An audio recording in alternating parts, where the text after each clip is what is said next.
everybody. Welcome. This is the Smiling Banjo Podcast, presented by the Philadelphia Folk Song Society. My name is Emily Drinker. I'm a singer-songwriter here in Philadelphia. I've been going to Folk Fest pretty much my whole life. It's really important to me. And we're actually on site at the Philly Folk Fest.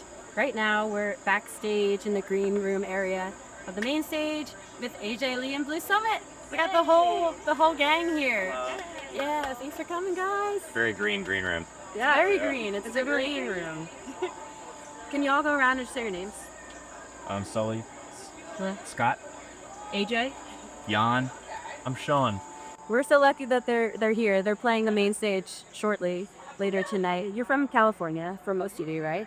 Yep. Crew, and you kind of grew up playing fests and hanging out at festivals, and yeah. Welcome to Philly. It's your first time at Philly Folk Fest. It sure is, yeah. Yeah, my buddy Joe Zangaro actually has been going here for a long time. I don't know if if anybody is familiar with him, but he's milling around back there, so cool. Yeah, he's been talking up this festival for years, and I've always wanted to go. This is the year. We're happy you're here. Yeah, I mean, what else has been going on? You have a new album out. We do. We have a new album. Came out last month. City of Glass. And it's actually the first album that Sully has an original song and Scott has some original songs, because usually it's always been me writing, but we have a little mix of everything there. And yeah, you asked about like us going to festivals. That's where I met those two, some festivals, and I pretty much met you through festivals too and your band. And we just met Sean on a run that we did when you were playing with another band just recently. So we've all had pretty... Who I met through a festival. So, yeah. So we grew up playing with Paige at that same festival. We were like little kids. So it's all, you guys hate festivals. Well, how does it feel to play at a festival? Like on a festival stage, just compared to a club? Like, I think when you do it enough, it turns into like you just really notice all the subtle things that vary from festival to festival. You know, as far as how things are run and organized, and then also just like the types of locations you get to play varies a lot. You know, some of them have really more kind of nature aspects to the festival that, you know, we just played Telluride, for example, which is like an extreme example of just amazing nature from the stage. And then there's lots of things like this that are incredible, and then these beautiful gray forests, you know, and then there's like, you know, other kinds of more like indoor festivals. We're doing something in Anchorage coming up in January or February at the Anchorage Folk Fest, and that's obviously Alaskan winter is going to be fully indoors. So, yeah, you kind of just get to notice how each one is different and unique. And the crowds tend to be more fun too, in the sense that they're like a little more rowdy. And people have been there for a few days, so they're camping and they're, you know, imbibing. Yeah. Be some wacky outfits and colorful characters out there in the audience. You might get distracted at a festival sometime. yeah. I'm not really sure if you would say that they're having more fun, but you can definitely tell they are. Oh, yeah. I just love that there's so much of a friendship vibe between y'all, and like that you're all here begin to do this interview, and that you're writing together. How is that process? Do you do it together, or did you come with your own songs this time that you had already written? We haven't, I guess we haven't really done a whole lot of co-writing between the three of us. It's been like we each had songs. My song I wrote, we just started playing it in this band, but I wrote it like before this band was for us. And Scott has some songs he wrote before he joined the band. So it's been kind of a separate thing so far. I never had the right band to play with until this one, and it was like these fit, you know, really well. And then I had most of the form and the arrangement that I wanted for some of them, but there were other aspects to the songs that only came together with the input. You know, so if it's not necessarily like a writing thing, but we do very much arrange together. Right, yeah. That's super cool. Yeah, especially now, we mostly do band arrangements together. Like if I'll either bring like a part of a song and then present it for the rest to be either written or arranged, or just like have the song and then just be like, oh, okay, here's like a breakdown part, or like here's like a place for a cool lick to happen that so-and-so and so-and-so can do together. So it is you do communicate on it a lot, but we don't necessarily do like a sit around a table and like branch line together. Yeah. You spend some time together. Oh yeah, you're on the road. More time than with anyone else. Yeah, surprising we're still as good as friends as we are after all the traveling and time we spent together. I read somewhere that you have a bus named Toa. Where'd you read that? I think it was in a No Depression. Yeah, I just got a kick out of it. Yeah. Did you research? Sounds good. Yeah, we love Ursula. It's the band traveling aspect is always so complicated. The logistics of it is like it's basically a whole nother like job almost. Yeah, Jan does a lot of planning of logistics. Scott does a lot of like booking, and with Ursula now though, we've been loving it because we've been flying less. Because we have so much stuff, and it's like always a hassle with the airlines getting the guitars on. Yeah, it's always a thing with the guitars. But with the bus, you just pile it in there, and you can drive.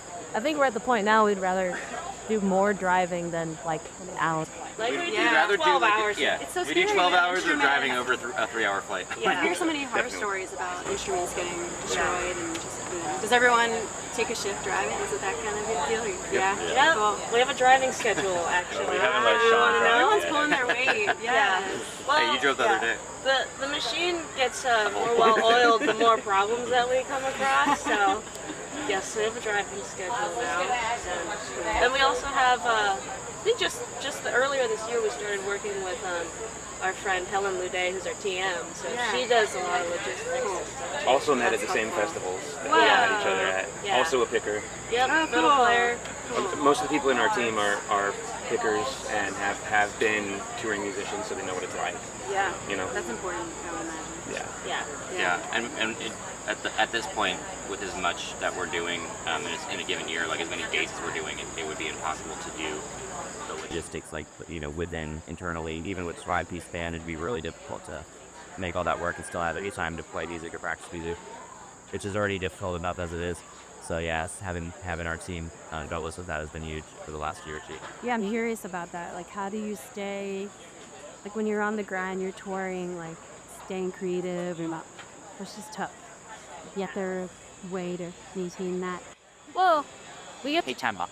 take time on it, but we also get to play cool places like this. Yeah. Where we'll meet other bands, in the green room area, or like at the dinner area, and sometimes you'll just feel like that energy and inspiration. Yeah, that's all.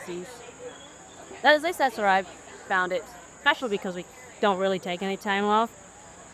So you kind of find it in different little places. We like when we do meet those other bands. Like a good example is the Phil Rampin Boys. Super close friends. We all know the same traditional songs. So we do a lot of work in together. Yeah, I got this hat from EJ Lewandowski and the Phil Rampin Boys. First time I've had a hat this size. Really not. I shouldn't be trusted with it, honestly. But so we do some picking with bands like that, and feed off of each other. And then we had a day off yesterday and stayed at AJ's sister's place in Manhattan and got to do some rehearsing and work on some new songs that way. Great. So we fit it in. Yeah, we're gonna have Sean singing lead on some stuff here pretty soon. You won't let me drive the van, but they'll let me sing.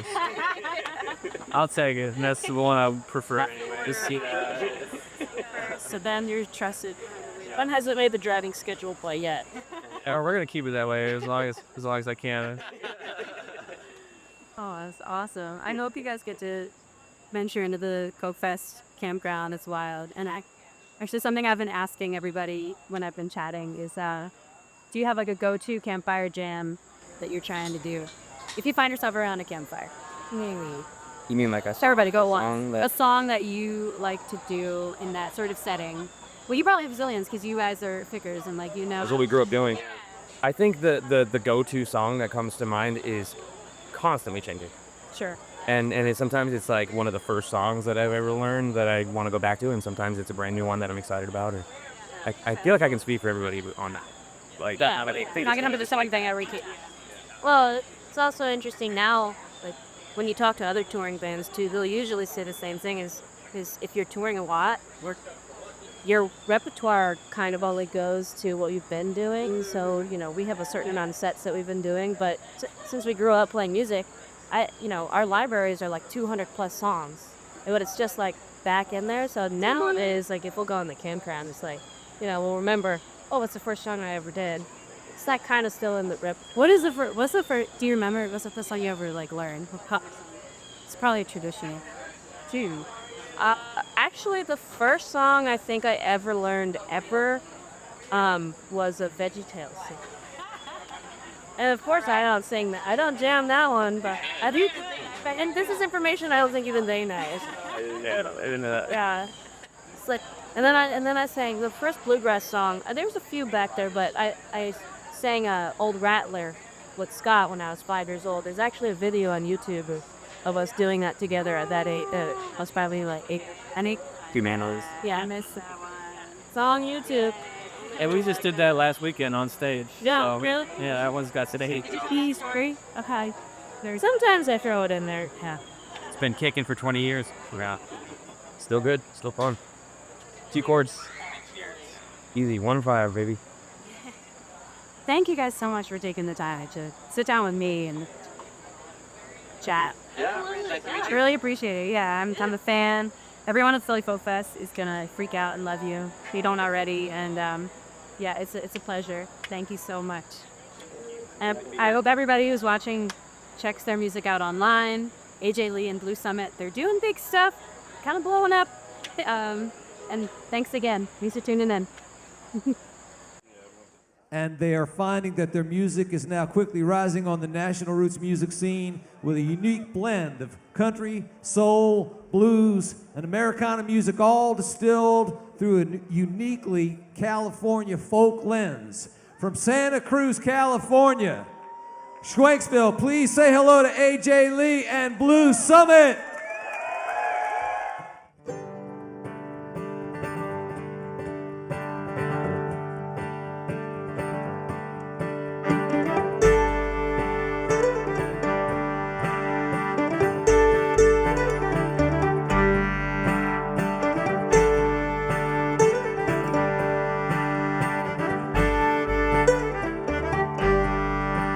I will go to the place made with sand and rugged peace, to the nail molded paint made into the prettiest of sheets.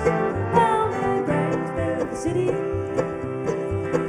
I stand, and rocks will tumble, making more sand. This won't be the last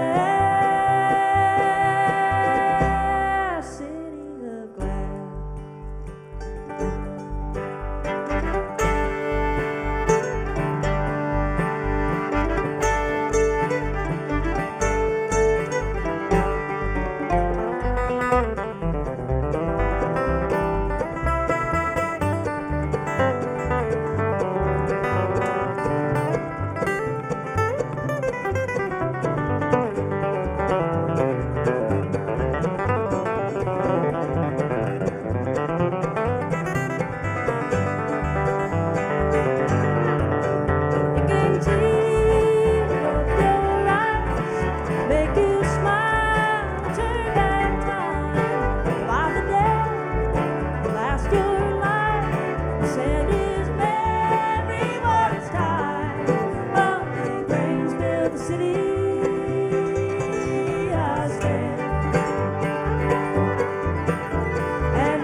Thank you. Well, how are you, Philly Folk Fest? Man, I tell you, I've been wanting to play this festival for many years, so it's such an honor to be here tonight. Thank you so much for coming out and listening to us. We're AJ Lee and Blue Summit. We just put out a new record last month called City of Glass. That was the title track that we just played. Well, you can't talk, but you gotta walk.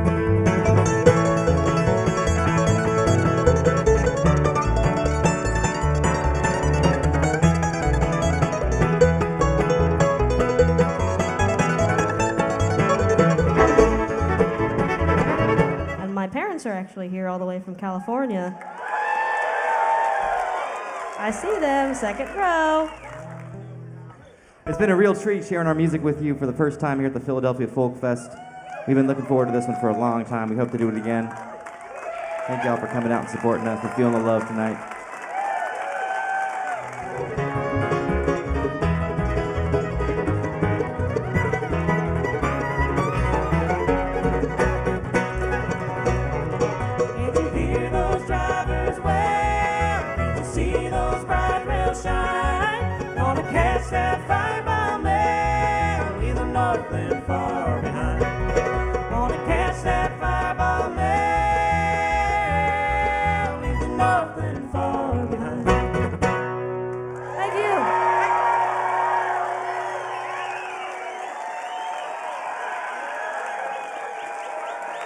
Give it up for AJ Lee and Blue Summit.